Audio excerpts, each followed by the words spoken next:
Hi friends, welcome to channel Karthigai Deepam. சீரியலில் பயங்கர இன்ட்ரெஸ்டிங்காக ரொம்பவே பரபரப்பாக போயிட்டுருக்கு. ஸோ என்ன நடக்குது அப்படின்னு பார்த்தீங்கன்னா, கார்த்தி மணவரையில் உட்காந்துருக்காரு. ஆனால் மணப்பெண்ணாக வர வேண்டிய தீபா ரம்யா கிட்டையும் ரியா கிட்டையும் மாட்டிக்கிட்டு முழிச்சுக்கிட்டு இருக்காங்க. ஸோ கட்டி போட்டு வச்சுருக்குறாங்க. ஆனால் இங்கே மணவரையில் கார்த்தி பக்கத்தில் ஒரு மணப்பெண் தீபா உட்காடுறாங்க. ஸோ அது உண்மையான தீபாவே கிடையாதுங்க, அது நம்ம ரியா.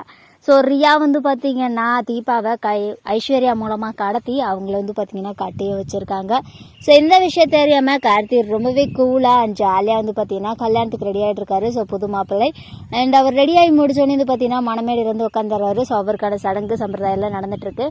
ஜானிக்கு தீபாவை தேடிட்டு இருக்காங்க, காணும் அப்படின்னு சொல்லிட்டு உடனே மைத்திலி மீனாட்சி சொல்கிறாங்க, அவள் கொஞ்சம் ரெஸ்ட் எடுத்துகிட்டு இருப்பா, இல்லைன்னா ரெடி ஆகிட்டு இருப்பா, அவளை பற்றி நீங்கள் ஒன்றும் கவலைப்படாதீங்க அத்தை அப்படின்னு சொல்லிட்டு அங்கேருந்தா கிளம்பிடுறாங்க. ஸோ நெக்ஸ்ட் என்ன நடக்குது அப்படின்னா, நம்ம தீபா எப்படியாச்சும் இவளுங்க கிட்ட இருந்து நம்ம தப்பிச்சிடணும் அப்படின்னு சொல்லிட்டு பிளான் பண்ணிட்டு இருக்காங்க. ஆனால் ரியா சொல்கிறா, உன்னால் இங்கேருந்து தப்பிக்கவே முடியாது அப்படின்னு சொல்லிட்டு இருக்காங்க. அப்புறம் பாத்ரூம்குள்ளேருந்து ஒரு பொண்ணு வராங்க, அவங்க தான் தீபா. ஸோ தீபா ரியா மாதிரி அப்படியே ரியா அவங்க கொடுத்த மாஸ்கெல்லாம் போட்டுட்டு ரம்யா அப்படியே அச்சல் தீபா மாதிரி இருக்காங்க. நம்ம ரம்யாவுக்கும் அதுக்கப்புறமேட்டு பார்த்தீங்கன்னா மீனாட்சிக்கும் ஆல்ரெடி ஆகாது. ஆனால் ரெண்டு பேருமே பார்த்தீங்கன்னா க்ளோஸ்டாக இருக்க மாதிரி ரம்யா ஆக்ட் பண்ணுறாங்க. ஸோ ஃபுல்லாக பார்த்தீங்கன்னா எல்லாருமே நம்ப ஆரம்பிச்சிட்டாங்க அது தீபா தான் அப்படின்னு சொல்லிட்டு. ஸோ என்னம்மா தீபா இவ்வளோ நேரம் என்னம்மா பண்ண உனக்கு? ஆனால் நான் கொஞ்சம் நேரத்தில் பதறிட்டேன்னு ஜானகி சொல்கிறாங்க. நான் எங்கேயும் போகலம்மா, இங்கே தான் இருக்கேன். இப்போ என்னம்மா வாங்க அப்படின்னு சொல்லி கூட்டிகிட்டு போகிறாங்க. ஸோ மணவரைக்கு போயிட்டாங்க நம்ம தீபா. ஸோ அவங்களுக்கான சடங்கு சம்பிரதாயம்லாம் நடந்துட்டுருக்கு.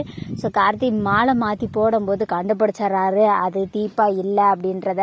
ஸோ அவர் எப்படி கண்டுபிடிக்கிறாரு அப்படின்னு பார்த்தீங்கன்னா, தீபா அப்படின்னா அவங்களுக்கு டச் பண்ணும்போது கார்த்திக்குள்ள ஒரு ஃபீல் வரும். ஆனால் இவங்கக்கிட்ட அந்த ஒரு ஃபீலே வரல அப்படின்னோடனே கார்த்தி கொஞ்சம் டவுட் பட ஆரம்பிக்கிறாரு.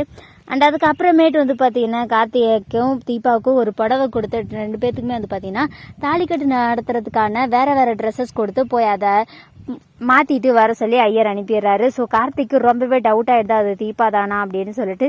ஸோ தீபாவுடைய ரூமுக்கு போகிறாரு. அண்ட் அங்கே பார்த்தீங்கன்னா நம்ம தீபாவை நின்றுட்டு இருக்காங்க. ஐ மீன் ரம்யா தான் நின்றுட்டு இருக்காங்க. தீபா உங்களுக்கு எதனாச்சும் உடம்பு சரியில்லை அப்படின்னு சொல்லிட்டு கேட்குறாரு. இல்லை கார்த்திக் சார், ஏன் அப்படின்னு சொல்லி கேட்குறாங்க. இல்லை நைட்டு நடந்தது உங்களுக்கு எதனாச்சும் ஞாபகம் இருக்கா அப்படின்ற மாதிரி கேட்குறாங்க. ஐயோ இவன் என்ன கேட்குறான்னு தெரியலையே. ஞாபகம் இருக்குது அப்படின்னு சொல்லி திருன்னு முழிக்கிறாங்க ரம்யா. சரின்னு சொல்லிட்டு கார்த்தி அங்கேருந்து கிளம்பிடுறாரு. ஸோ வந்திருக்கிறது தீபா இல்லைன்னு தெரிஞ்ச உடனே மைத்திலியை கூப்பிட்டு நடந்தது எல்லாத்தையுமே சொல்கிறாரு. ஸோ பயங்கர இன்ட்ரெஸ்டிங்காக போயிட்டுருக்குங்க. ஸோ செம்ம சூப்பராக போயிட்டுருக்கு கார்த்தி தீபம் சீரியல். இந்த வீடியோ உங்களுக்கு பிடிச்சிருந்தா லைக் பண்ணுங்கள், ஷேர் பண்ணுங்கள். தேங்க்ஸ் ஃபார் வாட்சிங்.